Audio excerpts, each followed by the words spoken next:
Much. I want to bring in Dr. Adam Ozimek, a chief economist with the Economic Innovation Group, to talk now about the domino effect of the rising cost of diesel fuel. Thank you so much, Dr. Ozimek, for being with us.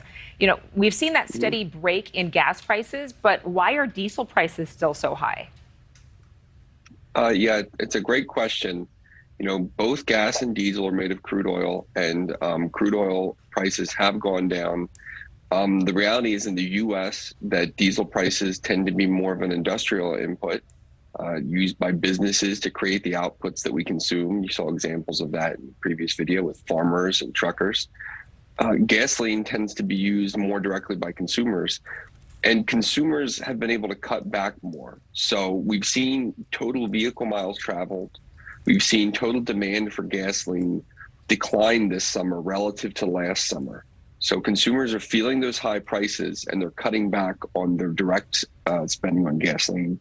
Whereas businesses, they're still trying to meet consumer demand for goods and services that use diesel, and they haven't been able to cut back as much. So it's really, in some part about the ability of consumers to respond more than businesses can.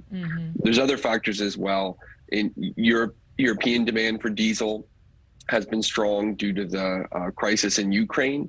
And in Europe, diesel is used much more than gasoline. So we've been exporting extra diesel to Europe to help make up for shortfalls there. Well, I don't want to put you on the spot either, but I was going to ask you about the global demand for diesel, because I read in an article somewhere that particularly in South America, I want to say that there's this high demand for diesel fuel, and it's a global potential shortage that we're facing that's affecting the prices here in the States.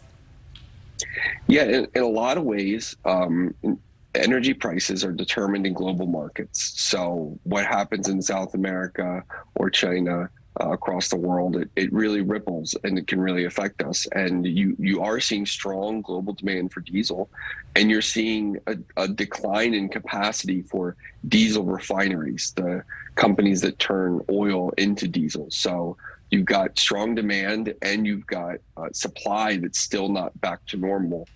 The good news is that crude oil prices are falling.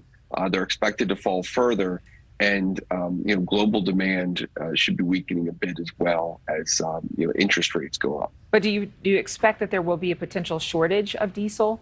We were talking about, there was speculation that could happen on the East Coast, but do you think that that's going to be something that we have to battle in the summertime?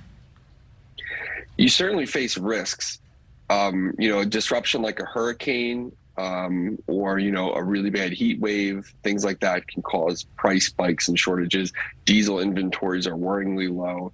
You just have to hope that the declining crude prices reflect a better balance of supply and demand that eventually makes its way to diesel. Well, and obviously this is directly affecting farmers and truckers, but how does that affect the cost of goods that we want to buy, everyday people who aren't truckers and farmers, when we go to the store?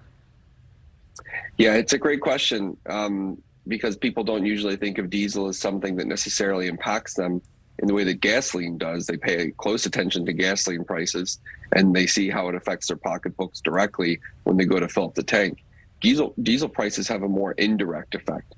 It affects the cost of the food we eat. It affects the cost of shipping, everything we buy, construction, industries across the board use diesel. And as a result, when the price goes up, their costs go up, and ultimately they pass that on to consumers in the goods and services that we buy. You can see this in the most recent inflation readings, where it's not just energy prices that have gone up, it's a variety of prices as the cost of diesel ripples through the economy and ultimately end up impacting consumers' pocketbooks. Yeah, so the supply chain issues not over yet. No matter what anybody says, until we get this particular piece of the puzzle solved and those prices drop, it's going to continue to be very costly for all of us. Dr. Ozimek, thank you very much for being with us on Morning in America. Thanks for having me. Thank you for watching. Go to newsnationnow.com to find NewsNation on your television provider. And don't forget to click the red subscribe button below to get more of NewsNation's fact-driven, unbiased coverage.